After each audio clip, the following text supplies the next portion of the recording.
जय हिंद बच्चों। Class 10th के मैथमेटिक्स में हमारा जो चैप्टर चल रहा है वो है दो चर वाले रैखिक समीकरण युग्म, और उसकी जो एक्सरसाइज है 3.5 वो हम स्टार्ट कर चुके हैं। तो आज हम करेंगे उसके क्वेश्चन नंबर 4 का फोर्थ पार्ट, जो कि आपके सामने है। एक राजमार्ग में दो स्थान हैं ए और बी, और दोनों के बीच की दूरी आपको 100 किलोमीटर दे रखी है। ठीक है, ए और बी 100 किलोमीटर की दूरी पर स्थित हैं। आपको मैंने डायग्राम अभी दिखा दिया है। एक कार ए से और दूसरी कार बी से भिन्न भिन्न चालों से एक ही समय में एक ही दिशा में चलना प्रारंभ करती है, तो दोनों कारें 5 घंटे में मिल जाती हैं। और अगर वो विपरीत दिशा में चलें तो 1 घंटे में मिलेंगे। ये सब कुछ क्वेश्चन के अकॉर्डिंग बता रहा हूं। तो हमें यह बताना है कि दोनों कारों की चालें क्या है। तो ये हमारे पास पहली कंडीशन है। पहली कंडीशन किस पे बेस्ड है कि जब ये दोनों कारें एक ही दिशा में चले। एक ही दिशा का मतलब ये डायग्राम में आपको दिख रहा होगा, एक ही दिशा। तो ये हमारे पास एक ही दिशा की कंडीशन है। ठीक है, जब ये दोनों कारें एक ही दिशा में चलेंगी तो थोड़ी देर बाद ये सी बिंदु पर मिल रही है कि क्वेश्चन के अकॉर्डिंग 5 घंटे में वो दोनों एक दूसरे से मिलेंगे। तो हमने मान लिया कि वो किसी बिंदु सी पर मिल रहे हैं। तो बी से सी की दूरी को हम अपनी तरफ से कुछ मान लेते हैं। जैसे हमने कितना मान लिया, हमने मान लिया अपनी तरफ से m। ठीक है, इसका मतलब अगर मैं तुमसे पूछूं कि कार ए ने कितनी दूरी तय की है सी तक पहुंचने में, तुम बोलोगे 100 और साथ में ये m, तो कुल हो गया 100 प्लस m। और कार बी ने कितनी दूरी तय की है, उसने सिर्फ इतनी दूरी तय की है, जो कि हमारे पास क्या है, m है। तो हमें क्योंकि इस क्वेश्चन में इनकी चाल ज्ञात करनी दोनों कारों की, तो हम यहां पर मान लेते हैं कार ए की चाल कितनी लेंगे हम, x किलोमीटर पर आर। ये हमने मान ली कार ए की चाल। ऐसे ही हम मान लेते हैं यहां पर कार बी की चाल। कार बी की चाल हम मान रहे हैं यहां पर y किलोमीटर पर आर। ठीक है, दोनों की चालें हमने मान ली। अब इसके बाद हमें क्या करेंगे, इसके बाद हम एक सूत्र लगाएंगे जो है दूरी बराबर चाल गुणा समय। ठीक है, ये वाला फॉर्मूला हम यहां पर लगाने वाले हैं। कैसे लगाएंगे, सबसे पहले हम लिखेंगे कार ए के लिए। कार ए के लिए ये जो फॉर्मूला आपने 9th क्लास में पढ़ा है, तो कार ए के लिए सबसे पहले हम लगाएंगे कार ए ने कितनी दूरी तय की। पहले तो ये देख लो, बता चुका हूं, ये 100 और ये m, तो कुल हो गया 100 प्लस m। तो दूरी की जगह हम लिखेंगे 100 प्लस m। चाल किसकी चाल, क्योंकि कार ए के लिए बात कर रहे हैं, तो कार ए की चाल जो कि कितना है हमारे पास x है। और कार ए को यहां से यहां तक पहुंचने में कितना समय लगा, क्वेश्चन के अकॉर्डिंग 5 घंटे लगे हैं। तो हमने यहां पर लिख लिया 5। तो 100 plus m equal to 5x, इसको हम ए समीकरण मान लेते हैं। ठीक है, ये कार ए के लिए हो गया। ऐसा ही हम कुछ करेंगे अब कार बी के लिए। कार बी के लिए करते हैं। तो कार बी के लिए भी हमारे पास फॉर्मूला यही लगेगा। तो आप पहले ये देखिए कार बी ने कितनी दूरी तय की होगी। कार बी यहां से यहां तक चलेगा ना, तो कार बी ने कितनी दूरी तय की है, m।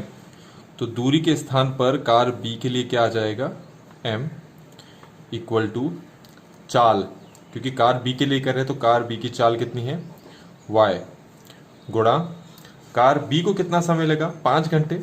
क्योंकि दूरी कम तय की है, इसका मतलब सीधे सीधे ये है कि कार भी धीमे धीमे चल रहा है और ये तेज चल रहा है। तो समय उसने भी 5 घंटे ही लिए हैं। तो m का मान हमारे पास कितना आ गया, 5y। हमने इसको b समीकरण मान लिया। अब क्या है कि हम इन दो समीकरण को हल करते हैं। कैसे हल करते हैं, m का मान हमारे पास कितना है, 5y, जो इस m की जगह रख लेते हैं। ठीक है, वैसे तो हमारे पास ये दो, हमारे पास अभी जो मेन इक्वेशन है वो नहीं आ रही है, क्योंकि मेन इक्वेशन x और y की फॉर्म में होगी। यहाँ mx है, यहाँ my है। तो अगर मैं m की ये वैल्यू यहाँ रख देता हूँ तो मुझे एक समीकरण मिल जाएगा xy की फॉर्म में। कैसे मिलेगा, जरा रख के देखते हैं। तो यहाँ m की जगह पर मैं ये 5y रख देता हूँ।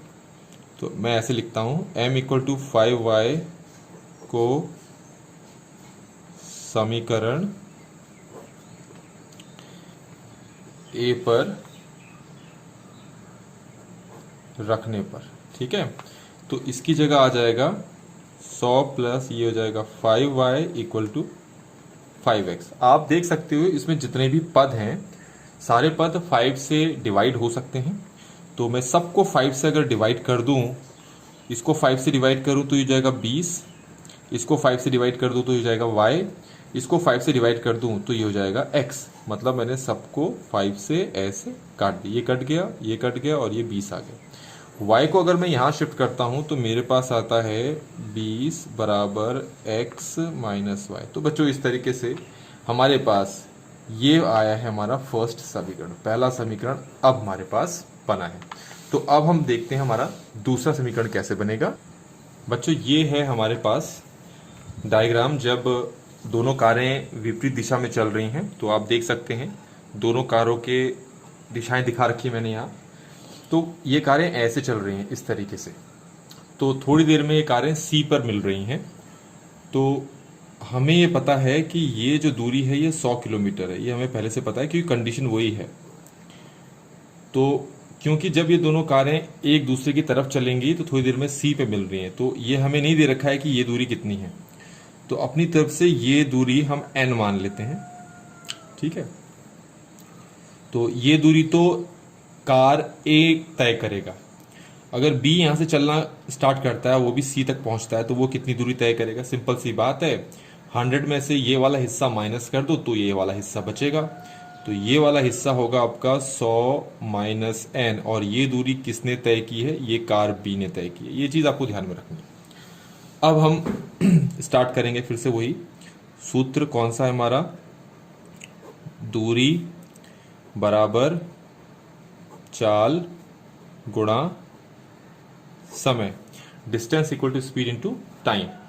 तो सबसे पहले हम बात करेंगे कार ए के लिए। अब कार ए ने कितनी दूरी तय की है सी तक पहुंचने के लिए। सिंपल सी बात है, ए से सी तक की दूरी लेंगे हम जो कि n है। कार ए की चाल कितनी है पीछे ही मान चुके हम, जो कि x है।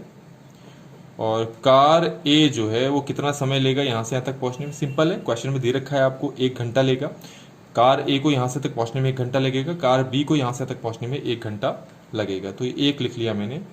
तो n इक्वल एक्स को 1 से मल्टीप्लाई करेंगे तो x ही आएगा। तो ये मेरे पास एक समीकरण आ गया है। अब हम लिखेंगे कार बी के लिए। कार बी के लिए भी हम यही वाला फॉर्म लगाएंगे। तो कार बी ने कितनी दूरी तय की है, देखो कार बी यहाँ से यहाँ चला है ना, तो कार बी ने की है 100 माइनस n। तो इस दूरी की जगह मैं लिख लेता हूँ 100 माइनस n। कार, क्योंकि कार बी के लिए कर रहे हैं तो चाल लेंगे कार बी की जो कि है y, और कार बी को कितना समय लगा है 1 घंटा। तो हम लिखेंगे यहाँ 1 को y से मल्टीप्लाई करोगे तो यही आ जाएगा, y आ जाएगा। इसको हम मान लेते हैं d इक्वेशन। अब हम क्या करेंगे कि x इक्वल टू n को d पर रखने से, अभी मैं आपको पहले बता चुका हूँ कि हमारे पास अभी जो मेन इक्वेशन है सेकंड स्टेटमेंट से वो नहीं मिली है, क्योंकि x और y की फॉर्म में मिलनी चाहिए थी, पर यहाँ nx है, यहाँ ny है। तो हम क्या करते हैं, जो n की वैल्यू x है वो यहाँ रख लेते हैं। तो हमारे पास क्या बनेगा 100 माइनस इस n की जगह हम रखेंगे x इक्वल टू y। अब इसको यहाँ शिफ्ट करते हैं तो ये हो जाएगा 100 इक्वल टू, ये माइनस में है तो हो जाएगा प्लस। तो इस तरीके से बच्चों हमारे पास ये सेकेंड इक्वेशन यहाँ पर बन चुकी है। तो हमारे पास पहली इक्वेशन बनी थी x minus Y equal to 20, और दूसरी इक्वेशन हमारे पास बनी x plus Y equal to 100। अब हम क्या करेंगे, इन दोनों इक्वेशंस को सॉल्व करते हैं। तो हम इन दोनों इक्वेशन को सॉल्व करने के लिए पहले लिख लेते हैं।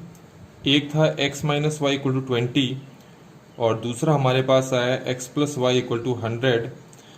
अब हम इन दोनों को सॉल्व करते हैं। तो इन दोनों को सॉल्व करने के लिए हमारे पास कई सारे मेथड हैं। उनमें से एक जो मेथड है विलोपन विधि, ठीक है, वो हमारे लिए सबसे ज़्यादा आसान है, एलिमिनेशन मेथड कहते हैं। तो हम इन दोनों इक्वेशन को एलिमिनेट करते हैं। अगर आपको एलिमिनेशन मेथड सीखना है तो पिछले वीडियोस में जाइए, तो आपको एलिमिनेशन मेथड टॉपिक के साथ मिल जाएगी वो वीडियो। अब कैसे करते हैं अगर मैं y को एलिमिनेट करना चाहता हूं तो आप देखिए मुझे इन दोनों इक्वेशन को जोड़ना पड़ेगा, यहाँ ऐड करना पड़ेगा। ऐड क्यों करना पड़ता है? अगर जिसको आप एलिमिनेट करना चाह रहे हो, जैसे मैं यहाँ x y को एलिमिनेट करना चाह रहा हूं, तो पहले ये देखो इनके आगे के साइन क्या है। अगर साइन एक जैसे हैं तो घटाओ दोनों समीकरणों को, और अलग अलग हैं जो कि यहाँ पर दिख रहे हैं तो दोनों समीकरणों को जोड़ो, एक चीज। दूसरी चीज, अगर मुझे x को एलिमिनेट करना होता, क्योंकि दोनों के आगे प्लस प्लस है, तो मुझे इन दोनों इक्वेशन को सब्ट्रैक्ट करना पड़ता, माइनस करना पड़ता, और उस केस में मुझे सबके साइन चेंज करने पड़ते। ठीक है। एक और चीज जो आपने सीखी है विलोपन विधि में, कि इनके आगे के जो नंबर हैं, अभी तो यहाँ एक जैसे हैं, अगर ये अलग अलग होते तो उनको कैसे हल करते हैं आपको पता है ना। अगर यहाँ 3 होता, यहाँ 2 होता, तो फिर ये 3 इन सबसे मल्टीप्लाई होता, ये 2 इन सबसे। ये तरीका है, ये हम सीख चुके हैं पहले। तो हम इन दोनों इक्वेशन को जोड़ते हैं, तो जोड़ने भी ये कट जाएगा। x कितना हो जाएगा 2x, और 100 को 20 से जोड़ोगे तो कितना आएगा 120। x किसके इक्वल आ गया 120/2, इसे काटो, ये आ गया 60। ठीक हो गया। अब हम निकालेंगे y की वैल्यू, इसी के बगल में निकाल लेते हैं। तो ये x की वैल्यू इन दोनों इक्वेशन में से किसी भी इक्वेशन में रख सकते हो। जैसे x माइनस वाई इक्वल 20 है आपके पास, मैं यहाँ पर रखता हूँ 60, तो 60 माइनस वाई इक्वल टू कितना है 20 है। 60 को शिफ्ट करो यहाँ पर, तो माइनस वाई इक्वल आ गया 20 माइनस 60, तो माइनस वाई इक्वल टू ये हो जाएगा -40, माइनस माइनस कैंसिल, तो y कितना आ गया हमारे पास 40।